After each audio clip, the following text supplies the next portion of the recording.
Welcome to the Education Marketing Leader podcast with Chris Raposo. If you're looking to dive into the latest industry insights, draw inspiration from education success stories, or just want to sharpen your marketing skills, you're in the right place. Here, we bring you a diverse range of voices from experts and leaders in the field, offering you a unique blend of professional development and practical strategies. Whether you want to understand your audience better, stay updated with the latest tech trends in marketing, or expand your professional network, we've got you covered. So while you're driving on your morning commute or winding down after a busy day, let's explore the dynamic world of education marketing together. Hello everyone and welcome back to another episode of the Education Marketing Leader. This is the first episode of season 3. Happy New Year everybody and welcome to the show. Today I have a special guest joining me. He is Dan Giroux and he is the former AVP of Advancement, Comms, and Stewardship at Drexel University and current principal at DJG Marketing. Dan, welcome to the show. Thanks, Chris. Thrilled to be here and dive into a conversation that is near and dear to my heart. Yeah, so Dan is a specialist, a very accomplished marketer when it comes to advancement and stewardships in higher education. So really thrilled about that episode we're going to have today. It's going to be on evolving advancement and Marcom from being a reactive service provider to a proactive strategic partner. So Dan, let's dive right into this episode right here. When we talk about traditionally reactive service provider to proactive strategic partner, give us your take on that and what that means. I'll say, having worked both as a consultant at agencies prior to going to Drexel and then spending the past nearly 8 years at Drexel and coming out on the other side again as a consultant, kind of have that 360 view of teams, working with teams, working inside teams, alongside teams. And I think 2025 is going to be a critical year for advancement organizations. The focus the past couple of years has, of course, really been on enrollment and the critical revenue that drives in the way of bringing in students, but equally, advancement is a revenue-generating operation for a university, and you need that part of the enterprise to be high-performing and optimized just as much. So I think advancement teams tend not to get as much of the attention that central marketing communication groups or more enrollment marketing-focused teams get, but equally important. And I think back to your question of, there's a spectrum. I don't know that they're mutually exclusive. Oh, you have a service provider model, or you're the strategic partner model. It's an evolution, and for a few years you might be on one end of that, and a few years later you could possibly slide to the other. So my experience at Drexel has been how to take sort of a newly created and centralized marketing communication team within advancement to support all of advancement and elevate that up to being more of a strategic partner where you're not just reacting to the request of the day or the week, but actually proactive planning alongside the different teams within advancement as well as across the institution to drive strategy and to drive outcomes. I've heard the term moving away from being a short order cook to the institution to becoming, like you said, a strategic partner to help the robust environment of the institution. Now, you mentioned that it's going to be more important in 2025 than probably before. Are you referring to the demographic enrollment cliff and the drop in traditional age students, why advancement is going to be more important now? Yeah, and I don't know that it's, maybe it's looming for some institutions. For others, they're certainly in the middle of it. I just read yesterday that fall enrollment across higher ed in the United States was down 5%. There's, of course, some reasons for that. I think the FAFSA debacle is linked to that, but it's happening. There's change happening across the sector. Some institutions are doing better than others. Ones that are vulnerable are those, of course, who are heavily tuition dependent in terms of the revenue. And one way to offset the continued operating expenses and scholarships and being a competitive institution is to ensure that you are advancement and fundraising house is in order? Are you engaging your constituents? How are you doing that? What outcomes are leading to alignment and support of the institutional priorities? So I think, 2023, 2024, during basically since COVID, it's kind of been the era of enrollment, and that will continue for sure. But I think advancement is going to start to enter the spotlight more in a way for institutions than they have in the past. And there's some that have already embraced the role and opportunity that advancement, a great advancement operation what that can mean for an institution. So there are partners out there, other institutions that are doing that work really, really well. But I think it's going to become more of a focus for the sector in general. Now, looking back at your prior experience, I know that you worked at Drexel, you worked in-house at our university, but you also worked for a consultant prior to that, and you worked with higher ed institutions. Now, what kind of differences or key differences have you observed between Marcom teams that operate as service providers versus those that function as strategic partners? I think focus and impact are key differentiators. Teams that tend to operate more as service providers, as we mentioned earlier, are a bit more reactive. They focus on executing requests or producing outputs. How many appeals, how many emails, and that's necessary.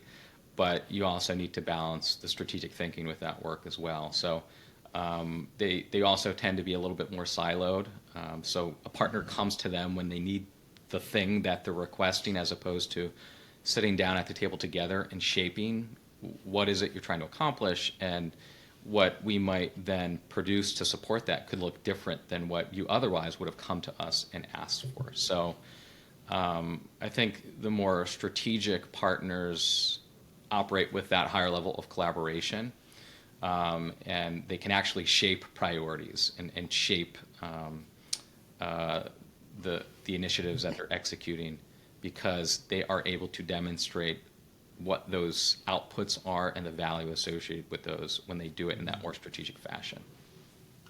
I can assume that if you have a siloed environment, that the person that works in that siloed environment, that is that service provider, when they get the order, they'll focus on that and only that, and not go above and beyond and have like sort of a disconnect. But if you're the strategic partner and you within the entire ecosystem, you feel like you have a certain buy-in there, and you want to go above and beyond to make sure that area that we're wanting to achieve is going to be achieved. Let's talk about some of the transformations that take place when it comes to making that switch, because what got us here won't get us there in the future, and sometimes there's got to be a buy-in from leadership. So do you suggest that advancement professionals need to be in C-level positions to make that change happen, or what do you think makes that change happen? Yeah, it's tough. I came into Drexel back in early 2017 as I would call a mid-senior level position as executive director. The impetus for that was our leadership team doing an assessment on the heels of the prior comprehensive campaign that was concluded, and really understanding that there could be greater value out of a marketing communication function if it were centralized.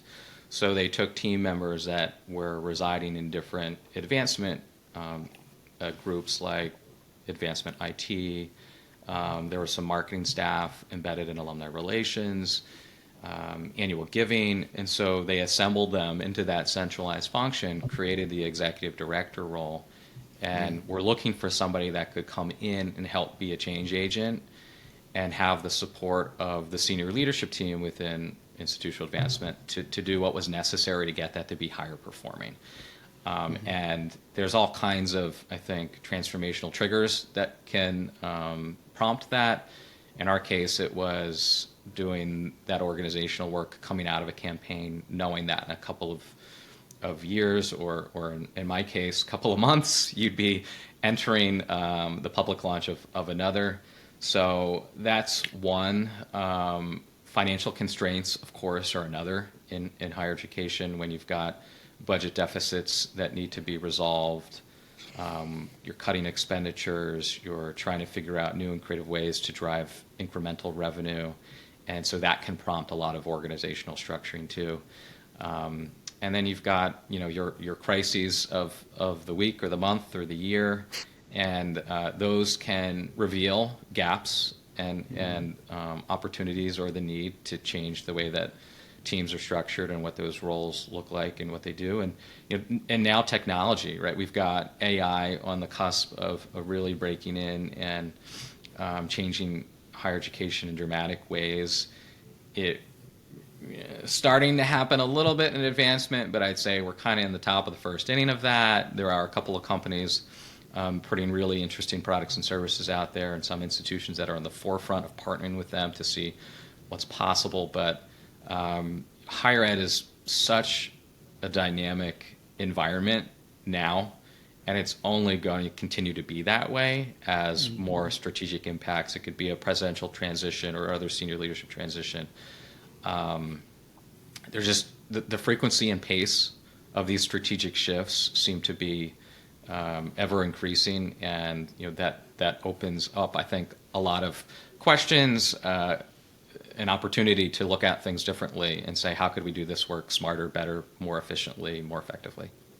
Yeah. Let's talk about that a little bit, because you mentioned the financial constraints and the budget cuts. With that come layoffs as well. And then all of a sudden you have institutions that struggle with increased workloads without the proper resources. What are some of the strategies that you've seen work well for teams facing those challenges? You mentioned AI. Would you bring in AI to help with those drafts, for example? Yeah, easy, short answer to that is yes. If you're not looking at how to do that, you will be soon enough. But the lack of resources in higher education, and I would say in advancement teams, is such a common challenge. There are several strategies that I think divisions and sub-teams can look at, which is, of course, streamlining workflows.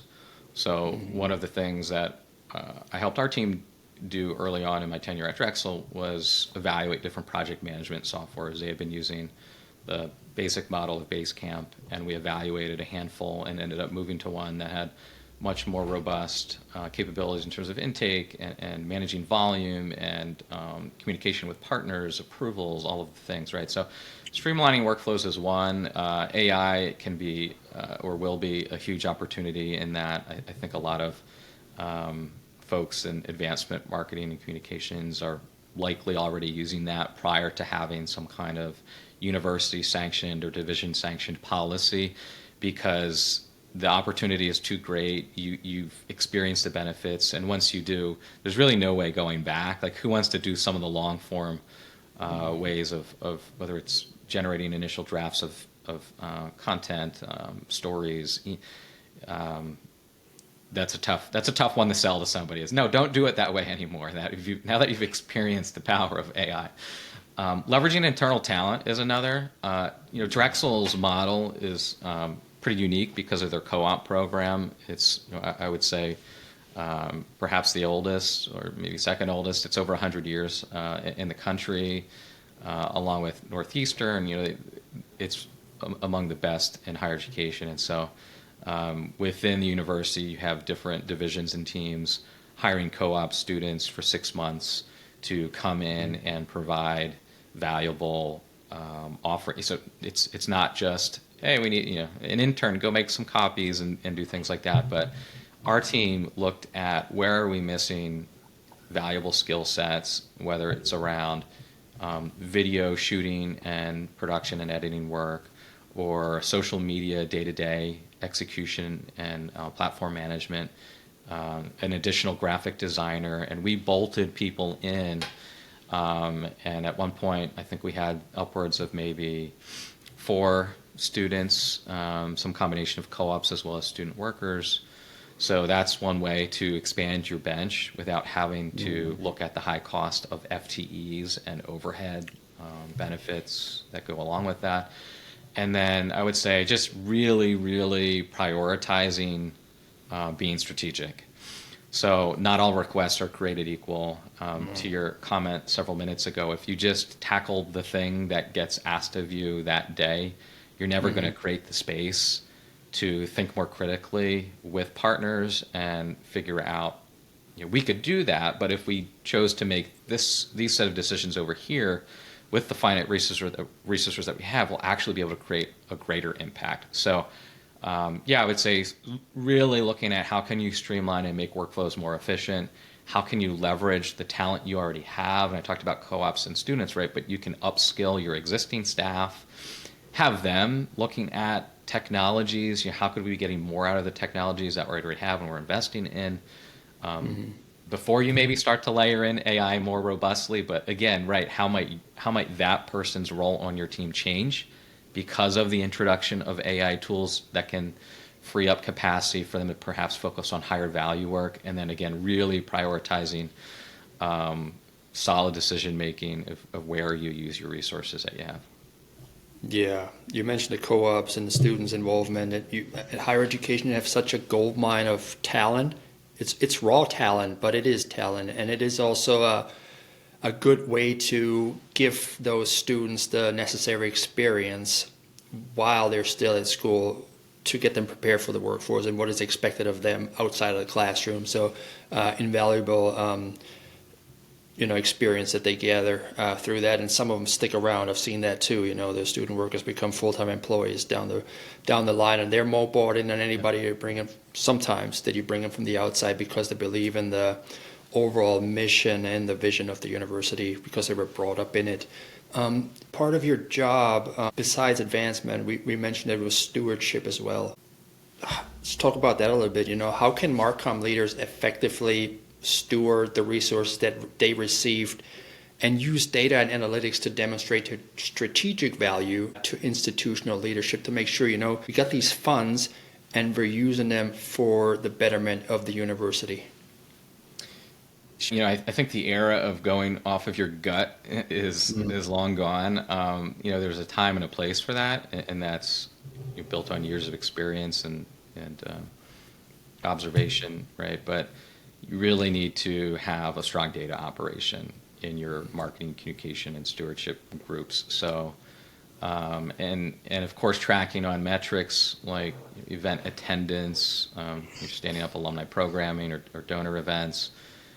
Email, I don't know if you're familiar with the CASE model, a definition of engagement, but over the last few years, communications has emerged as a fourth category of engagement metrics.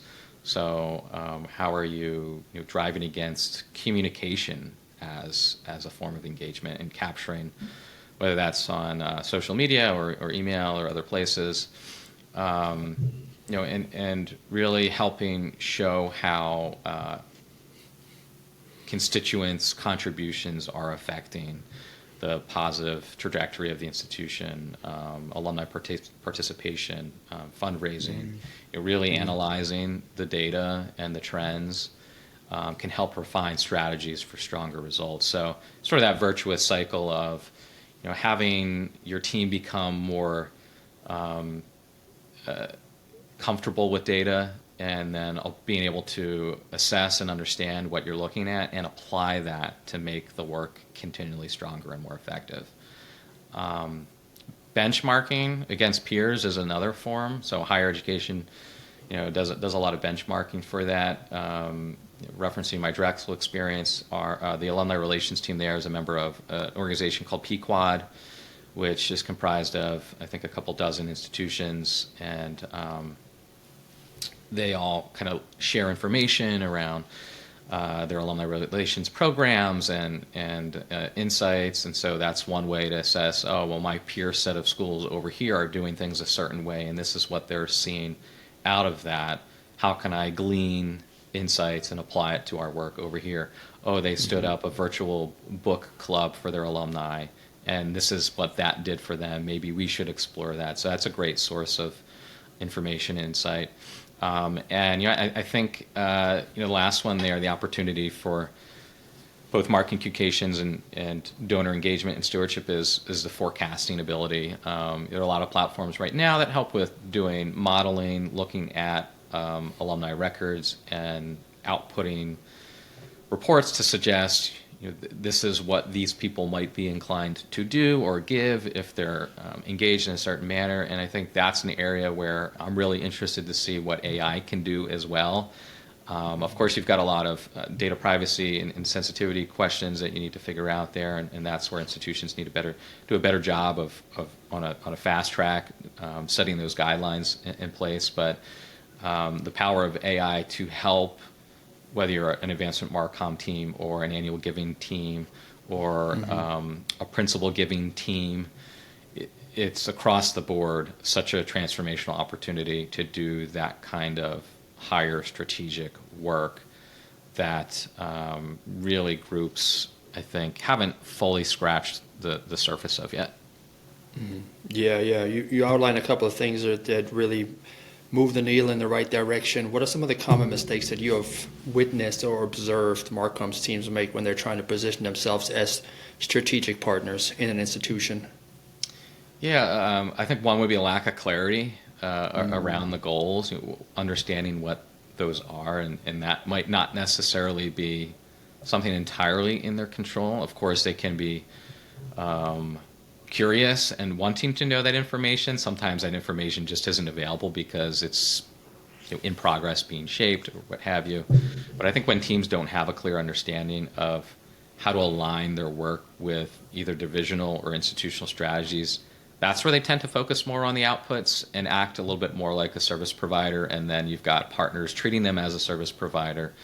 So I think you're really insisting that you're in the know of what the goals are and the strategies, and that you have a seat where you can at the appropriate tables to be involved in those kinds of conversations and strategic planning meetings can really help create more of an opportunity for that team to be a strategic partner and to shape the work that they do in collaboration with whether it's their engagement peers or major and principal giving or essential university marketing communication or other school and college specific communicators. There are a lot of teams that a higher impact advancement marketing and communication group partner with, and it's not all just advancement focused.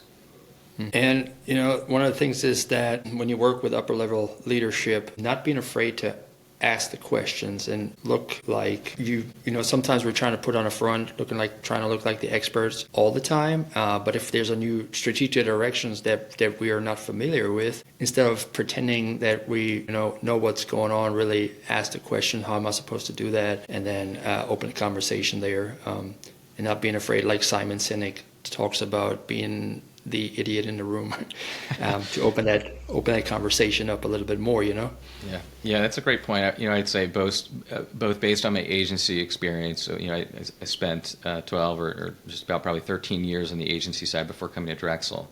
And I would say that the best partners I had when I was at agencies, but also that I had working in-house, have been the most humble.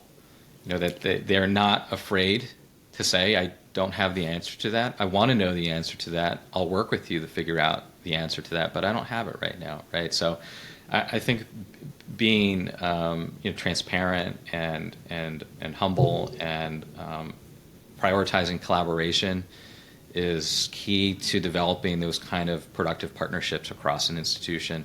And institutions are all shapes and sizes, right? Some are small, some are a little bit bigger, and then some, like Drexel, are really large enterprises, and you've got over a dozen schools and colleges, museums, hospitals. It can be really extensive, and we can't be experts of everything, but we can work hard to be good partners and do the best that we can to understand how to support them when we're called to do that work.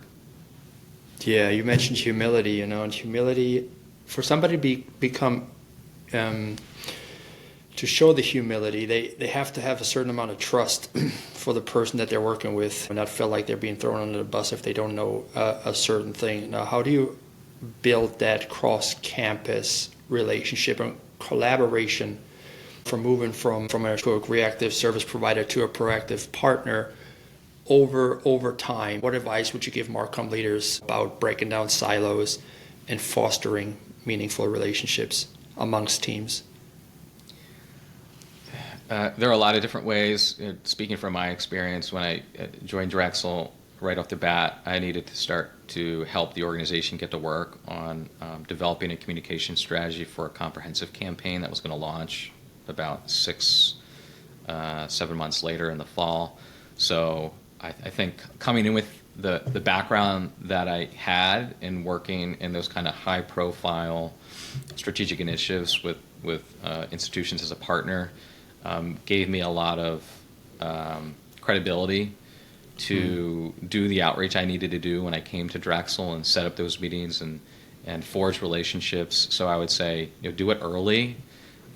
It's absolutely worth the time investment to be building relationships. It will just pay dividends, multiple dividends over the time that you're at an institution. Ask for help, as you get an understanding of what the opportunities are. Not all the solutions might reside within your purview or your advancement division's purview, and you have to have some campus partners in creating the change that you think is needed. Sharing information proactively, so championing your work is one way as well.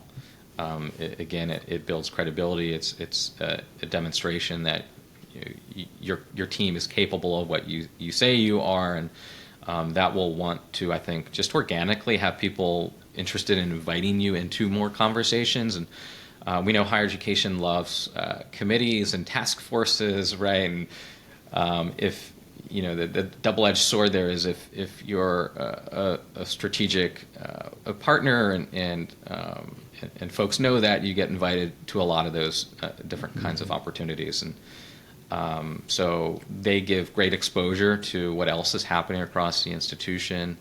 And that's a way to, again, add value to relationships where it might not immediately be to the specific benefit of something in advancement you're trying to do, but it supports the entire organization. And somewhere down the road, when you need a favor, you can call up on them and they're going to lend a hand and help you out. So it's reciprocal, right? So I would say always share information and try to be maybe creating and giving and offering up more value than you're taking, because at some point you're going to need it, and you don't want there to be any challenges when you do. Yeah, you want to deposit into an emotional bank account for the time you need to pull something out there, and want to go in there respectfully too, when you meet with a new team, because there was probably a reason why they're doing it a certain way, and if we need to realign, be gentle and kind when you bring in these new approaches so people don't put their guards up from the start. We talked about AI a little bit earlier. As you look at current trends in higher education, more people talk about AI. Some people are afraid that they're losing their job to AI. What are some of the skills that you think Marcom teams should be developing now to remain strategically valuable to an institution? Sure. On the topic of AI, and I don't mean this to scare anybody who's listening or watching this, but if you're not already trying to figure out how your role needs to evolve to integrate AI, somebody else soon enough is going to do that for you, and it might not be to your benefit, right? So set aside the time, invest in learning what tools are out there, start trialing, play around with them. It can be overwhelming. I totally get that, but pick one, right? Whether it's ChatGPT or Perplexity or some other tool that is easy entry. Spend 15 minutes, 20 minutes a day just getting a feel for it. Maybe watch a few quick videos on YouTube or TikToks, right? And just start to build that knowledge library of how you can use this in your job, and then start to apply it. And once you start to do that, I think it will just naturally pick up more momentum, and you'll realize, oh, well, I'm using this for these two things. I could probably also start using it for these handful over here. And before you know it, you're using these tools every day throughout the day, and it becomes kind of second nature in a way.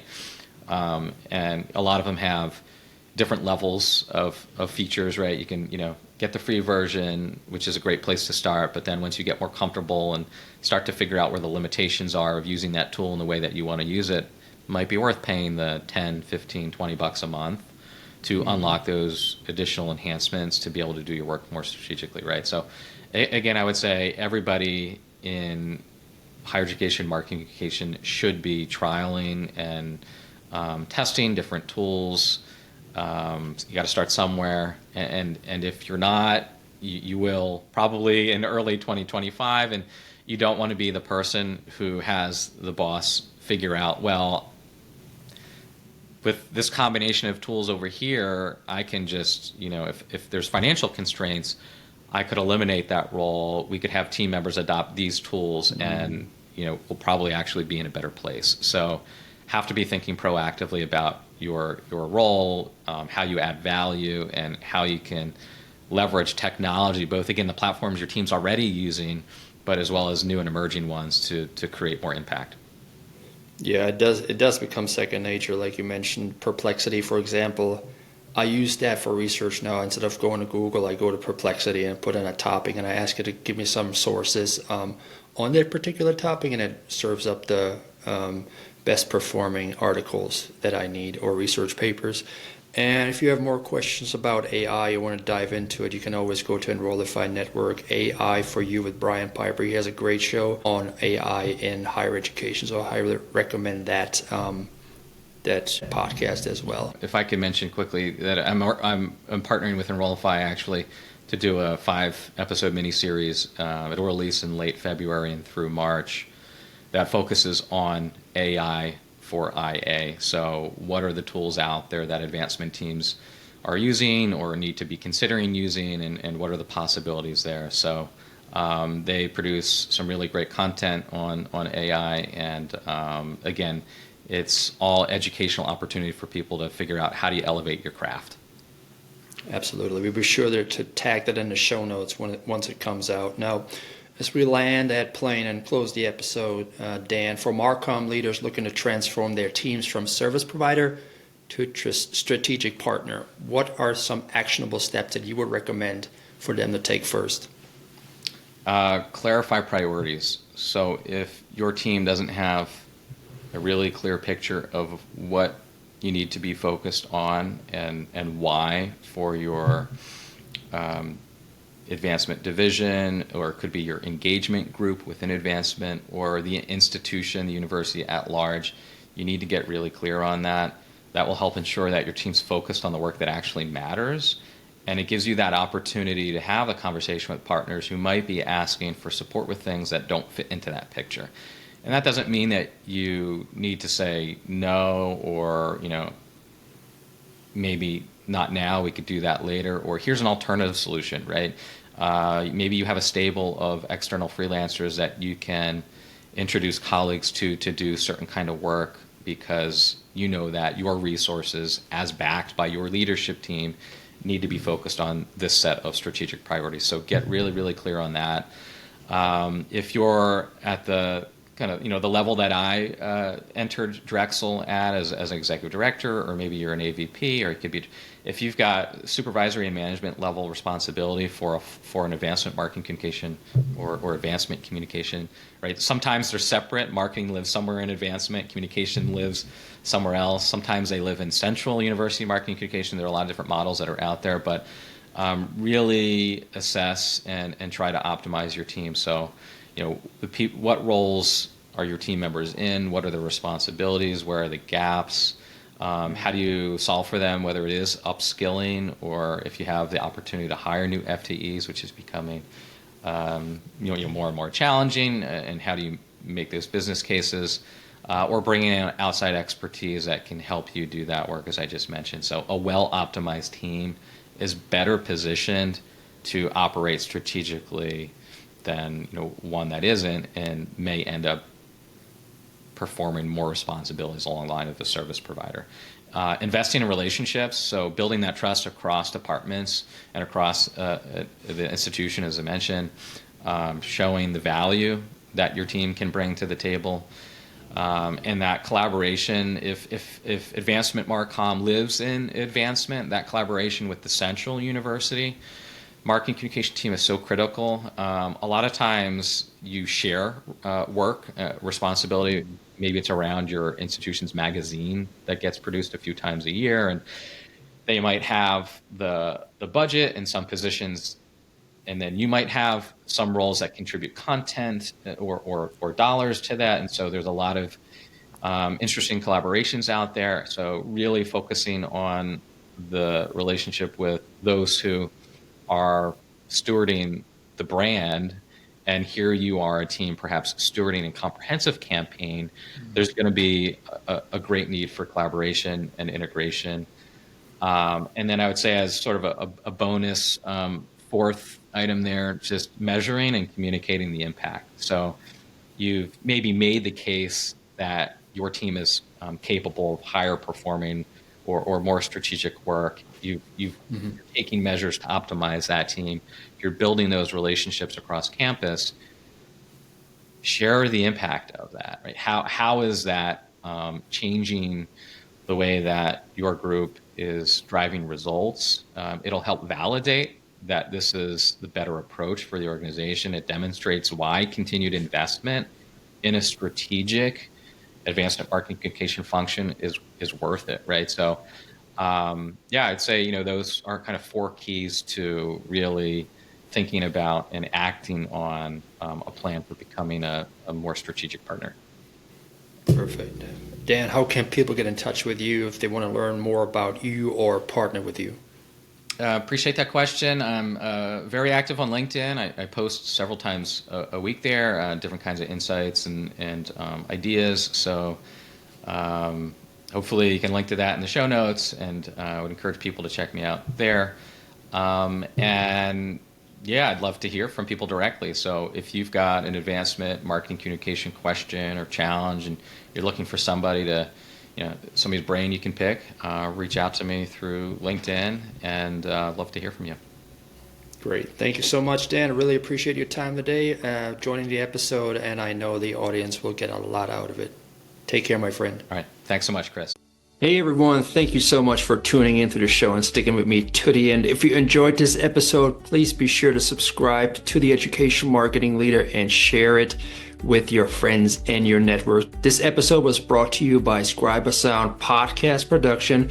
It's one of my ventures. If you ever thought about starting your own podcast, be sure to reach out to me. I would love to help you. Follow the show and tune in every other Thursday as I interview higher ed marketing leaders for your benefit. I'll see you next time. Have a good day, friends. Take care.